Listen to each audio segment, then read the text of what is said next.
Bana, karibu tena Manyuzi TV kuendelea kuzipata zile dondoo zote za kimichezo ambazo zinakujia kila wakati kutoka hapa katika channel yako hii bora kabisa. Bana, ile big surprise ambayo ilikuwa ikisubiriwa kutoka kwa wananchi Young African Sports Club kwenda kwa mashabiki wao imeweza kufanyika hii leo baada ya kutambulishwa mchezaji ambaye alikuwa akikipiga katika klabu ya soka ya Simba Sports Club, Selemani Mwalimu aka Gomez. Ameweza kutambulishwa na klabu hiyo ya mabingwa wa 2025-26 ligi kuu NBC Tanzania Bara, Young African Sports Club hii leo. Utambulisho ambao umeweza kuwaduaza mashabiki wa timu zote mbili ikiwemo klabu ya soka ya wananchi Young African Sports Club ambao tayari wamempokea mchezaji wao mpya ambaye ni Selemani Mwalimu.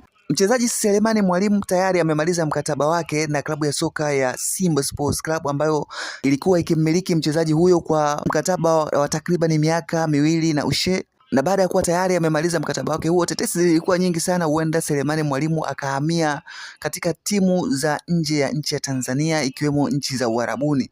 Lakini dau lililowekwa na klabu ya soka ya wananchi Young African Sports Club limeweza kumbakisha Selemani Mwalimu na sasa ni mwananchi. Aliwahi kuzungumza Ali Kamwe katika interview aliyofanya na waandishi wa habari hapo juzi kuhusiana na mchezaji ambaye huenda wakati wowote akatambulishwa katika klabu ya soka ya wananchi Young African Sports Club, na bado anaendelea kufanya mazoezi na klabu yake ambayo anaitumikia mpaka mwisho wa msimu wa 2025-26. Alisema hivi: kuna mwingine huyo ndo ambaye tukija kumtambulisha mtatafutana nyinyi. Na huko alipo saizi watu wanafanya naye mazoezi, wanaamini wa kwao.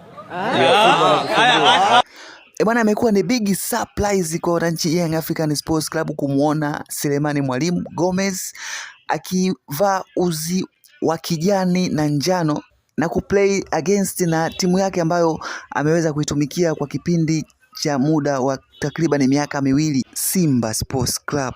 Bwana, ukomavu wa mchezaji Selemani Mwalimu Gomez katika soka la nchini Tanzania unafahamika, na ndiye mchezaji ambaye alikuwa tegemezi katika klabu ya soka ya Simba Sports Club katika msimu wa 2025-26. Pindi tu anapoingia yeye katika dimba, basi hakika lazima atabadilisha matokeo kama timu ilikuwa inasuasua katika kupata ushindi katika mchezo huo. Mwendelezo wake huo wa kufanya vizuri katika michezo mbalimbali ya ligi ya Tanzania, ligi kuu NBC Tanzania Bara, ligi ya FA pamoja na michezo ya kimataifa CAF Champions League unatarajiwa pindi ambapo utakuwa amejiunga katika klabu ya soka ya wananchi Young African Sports Club.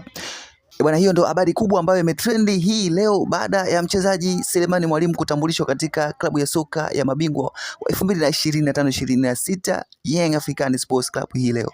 Endelea kufuatilia Manyuzi TV kwa kupata updates mbalimbali zinazohusiana na masuala ya michezo kama haya kila wakati. Usiache kusubscribe, kulike, kushare na kucomment.